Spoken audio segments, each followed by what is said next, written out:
Hey, what's up? Let's talk about Superman issue number 31. Why? Because it's a DC K.O. tie-in.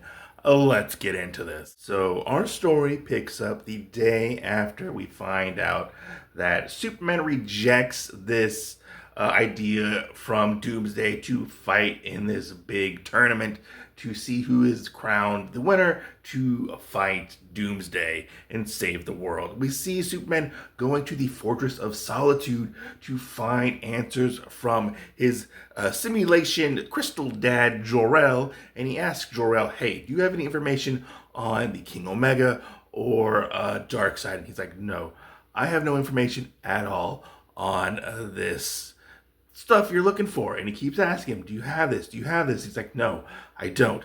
Then he asks him one other question. Why did you save me and not try to save everybody else? And Jor-El basically explains, well, space travel was pretty much illegal on Krypton.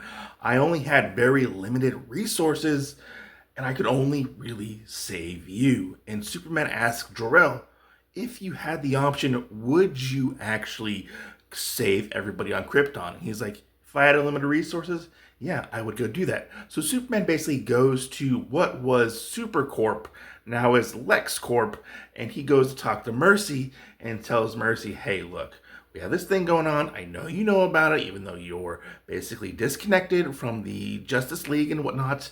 And she shows him this ship called the Super Ship, and it was basically made with Brainiac technology to basically take a city of scientists and send it into the outer space and try to learn stuff. And Superman's like, I like this idea.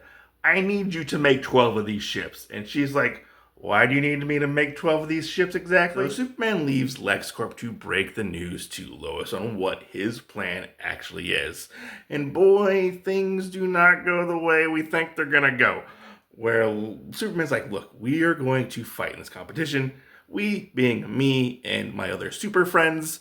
And Lois does not take this well. She's like, are you freaking kidding me? This is like, are you going to listen to this guy? The guy who basically murdered you and killed you at one point? Like, we can't listen to old man Doomsday at this point.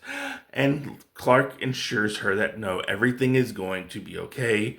I went looking for answers and I found a possible answer that could fix things. One with basically taking all my worries off the table of basically jettisoning y'all into space and all the citizens into space on Earth. So he basically, it will not be distracted in his fight to save the world. As Superman leaves to go prepare for this fight, Lois and the other ships basically go off to the moon to meet the Titans. But Lois decides to take a detour and goes to the Fortress of Solitude because she feels like there's a story brewing. So she takes all these innocent people off with her to the fortress where she goes to meet AI Jor-El. And she goes to ask him, hey, what exactly is going on here? Is there a way to stop Darkseid? And Jor-El doesn't have an answer. She constantly asks Jor-El the same question. Can we defeat Darkseid? He does not have an answer until we hear, do you actually love him? And we find out that the program of Laura, Clark's mother, or Kal-El's mother, starts talking to Lois, and we find out that a lot of the information was illegal and was not recorded on the records for Krypton. And we find out that there was a legend on other planets around Krypton where there was a destroyer, an Omega destroyer, basically, the final god. And there was one thing to fight the final god, and that was the Alpha. And they are basically saying the Alpha is Doomsday. Now, when Lois finds out this information, she's like, oh my god, I gotta tell Clark. Clark comes crashing down through the Fortress of Solitude, and the big reveal happens that this is not her Clark. This is actually Superboy Prime coming back from the future. And he tells Lois that he knows what happened to the Legion, and he tried to hold off Darkseid's Legion from the Absolute Universe as much as possible, but he could not do that. And who happens to show up? But Sunboy from the Absolute Universe, and he blasts Lois and Superboy Prime with his sun powers, which the big final page reveal that Superboy says, hey, you kind of messed up, buddy, because you basically activated Lois's latent superwoman powers. All right, so let's take a look at the internal artwork for this book. The art didn't blow me away, but I did think the art was decent for what it is. Here's your creative team right there. It was above average, I feel like. It wasn't like bad art, but I feel like where this shines is when Clark is having like the one-on-one conversations with his dad Jor-El and seeing like the anguish on his face and him looking for answers. Like I feel like it very much conveys the emotion in these situations. Like it really definitely does draw you in. Not a lot of action in this book, so you get a lot of like talking heads, but they are done fairly well. I love this moment here in particular where we get this nice moment with the Kents and Supergirl and Lois, and just seeing like, you know, how much they love each other. You can totally tell that they really do care about each other, like the way it is depicted in the art for this. But yeah, solid art, not really much to 100% talk about. Hopefully the next issue will be a little more action heavy. Who knows? But yeah, that's the first issue.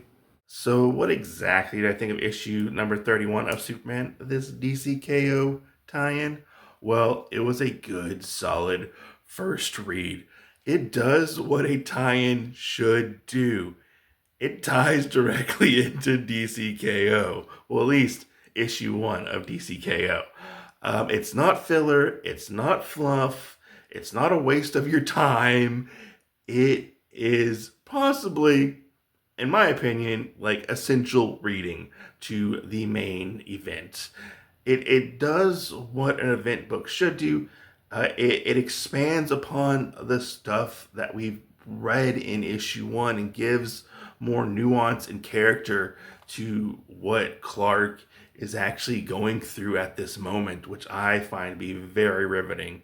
And seeing him going to try to find answers and trying to get answers and asking questions to his fake daddy Jor-El, who's an AI crystal or whatever, and him like being like, you know, why'd you give me up? You know, how can I save these people? Like, and him not getting the direct answer he needs.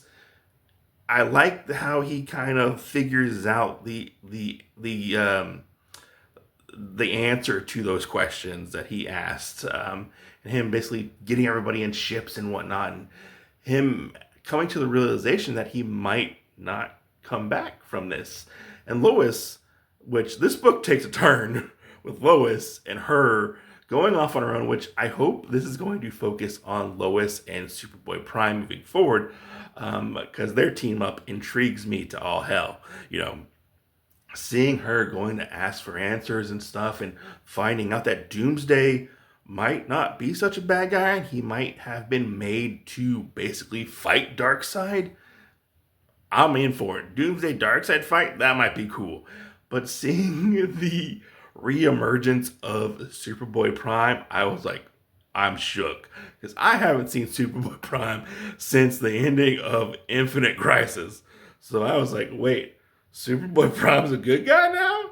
I thought he was like a whining bad guy. Like, what's going on here? So I'm like, ooh, interesting wrinkle you're throwing into this story. But yeah, this book definitely surprised me. I can't wait to read more of it and see where it goes. I have so many questions, but I hope they get answered in this book, and I want to see where this is going to go. I would love to hear your thoughts down below. Make sure to comment, like, subscribe, and I'll catch you guys on the next video. Peace out, stay safe, go read some comic books.